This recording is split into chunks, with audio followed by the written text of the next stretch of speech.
Ladies and gentlemen, welcome once again to another episode of the Think Clinical Podcast. My name is Hamza. It's always good to be here. Thank you so much for joining us again today and for everything you do for us. We really do appreciate the support. Please remember to subscribe, like, and share.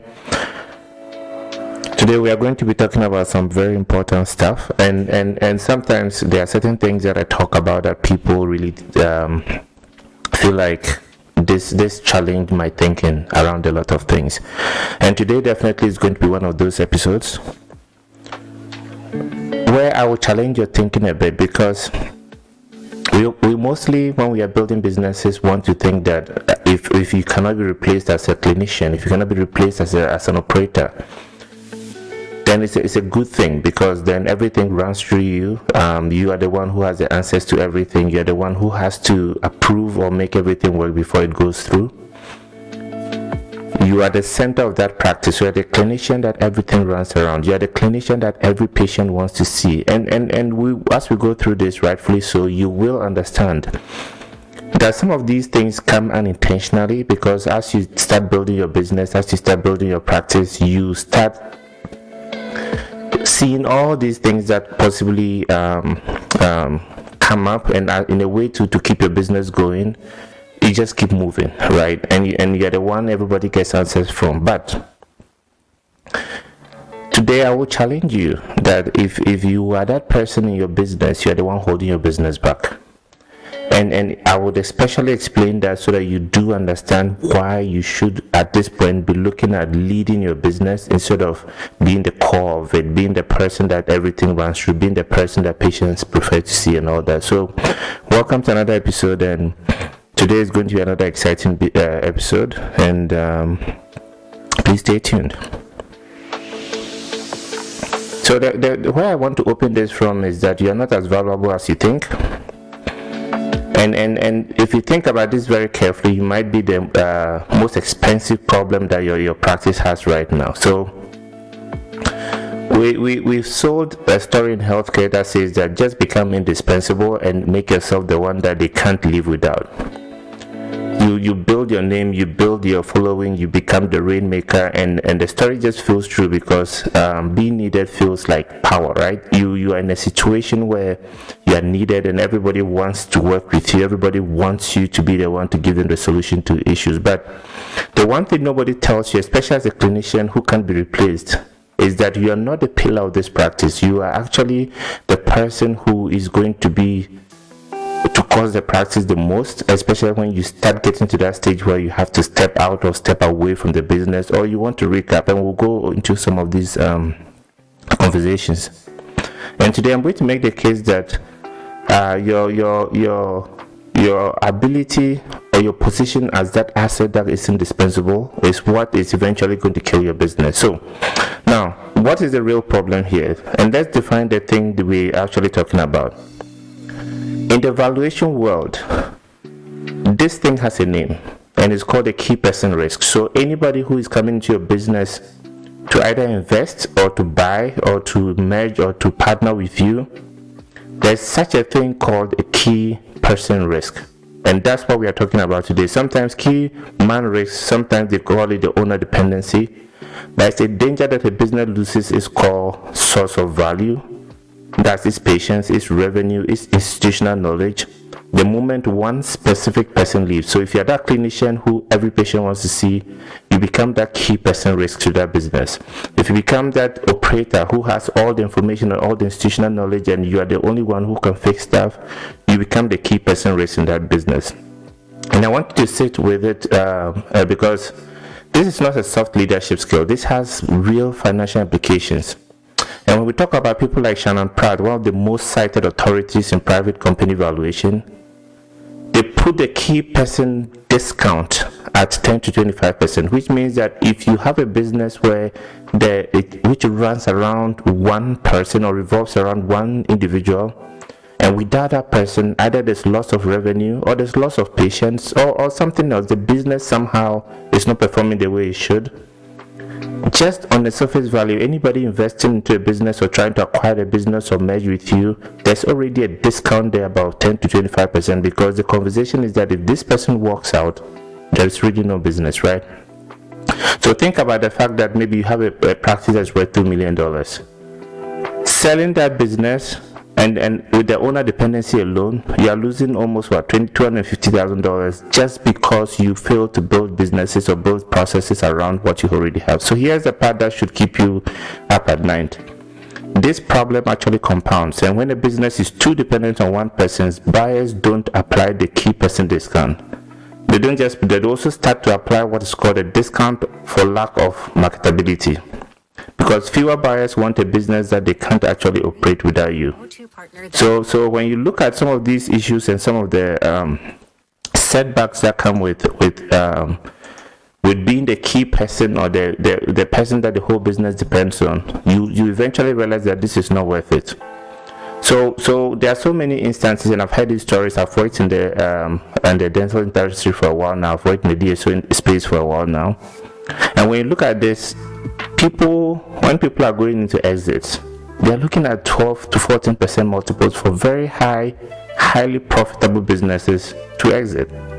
Now, what I'm saying here is that the single fastest way to torpedo the multiple like that is to walk into a due diligence and have the buyer realize that the business is the founder, or the business is circling around a specific operator who, without him or her, will cause the business some really good money.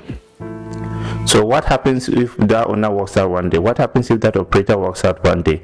This is a real risk, because one, you're not marketable, and two, you stand the risk of losing the whole business if this person doesn't walk away. So why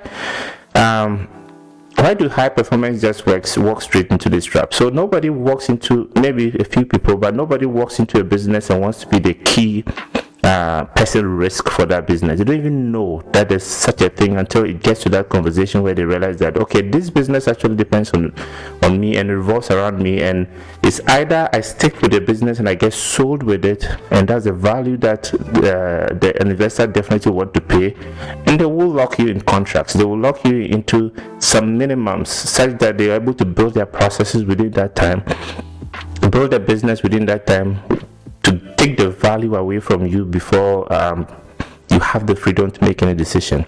And I've heard this story so many times. I've heard entrepreneurs like Patrick Bet-David, who when the first time he tried to do an exit, he realized that the business really revolved around him, and in that case he couldn't just step away if he sold. So he had to go back and build the processes and the systems that will allow the business to run without him being the day-to-day. Because, and again, high performance walk straight into this trap, and now I'm going to explain why.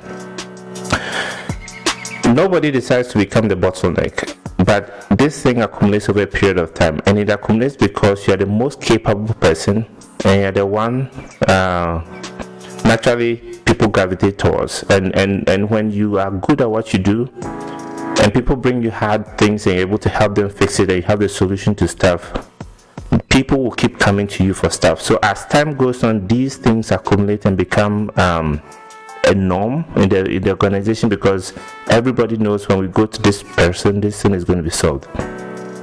And in healthcare, we have a special version of this trap, because dressed up as care, especially for clinicians who would usually come up and say, my patients need me, right? They need me specifically. No one else can do the consult the way I do.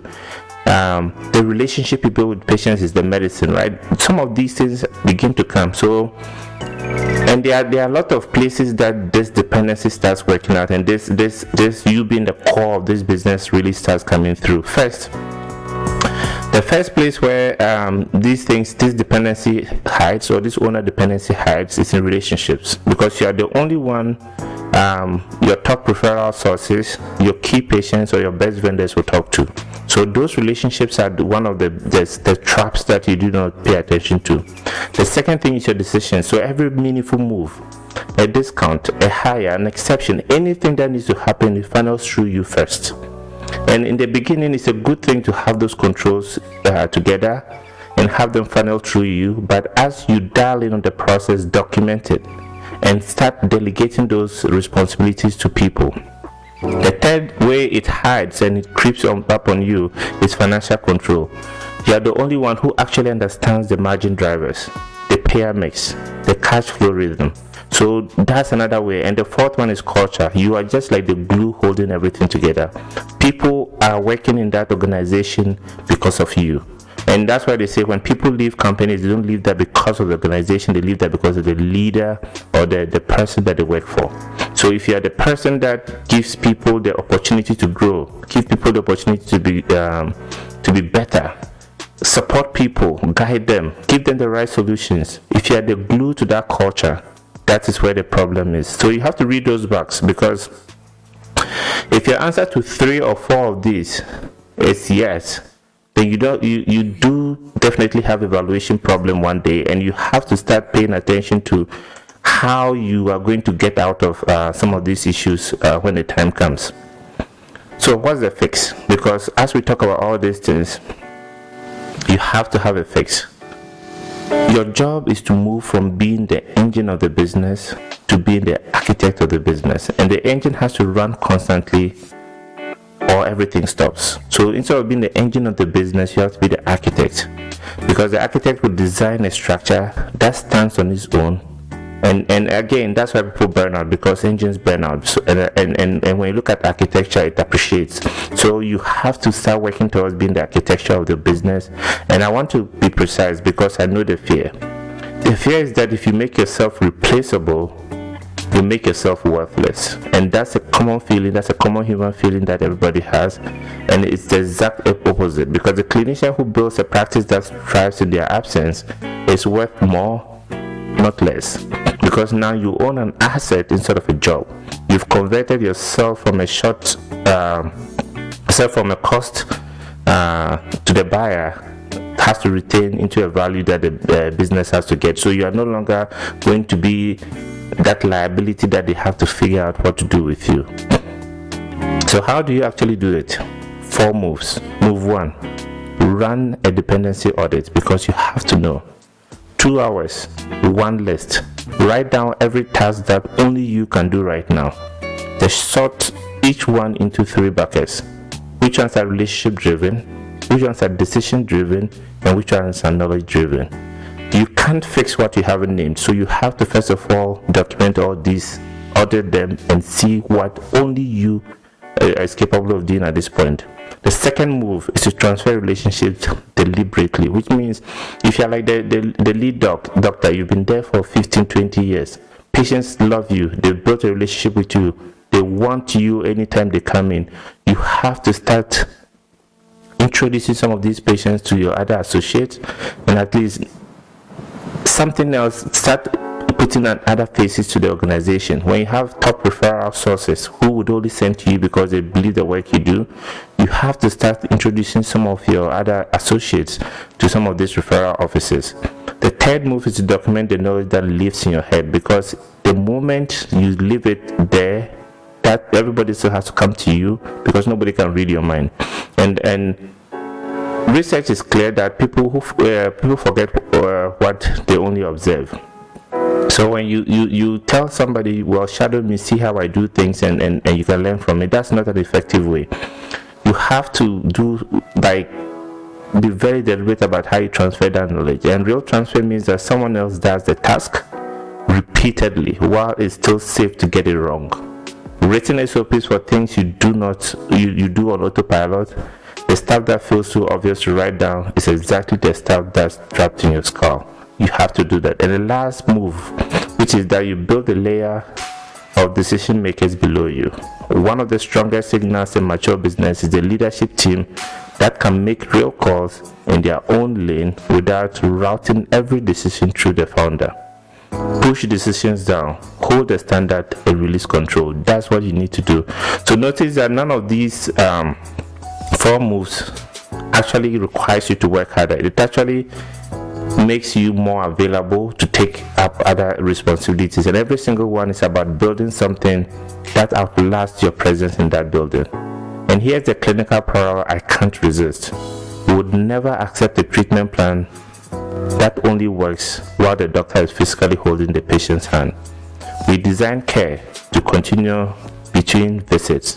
We have to design our business the same way, and to continue between us. This is something that is very important for you to pay attention to. So let's live with the uncomfortable version of today's idea, because that's what this show is for. Being needed feels like safety, right? It's actually the most fragile position you can occupy. The physician who can't be replaced has built a beautiful cage and handed themselves the only key, and then wonders why they can never leave. Because again, it revolves around you. The most valuable thing you ever build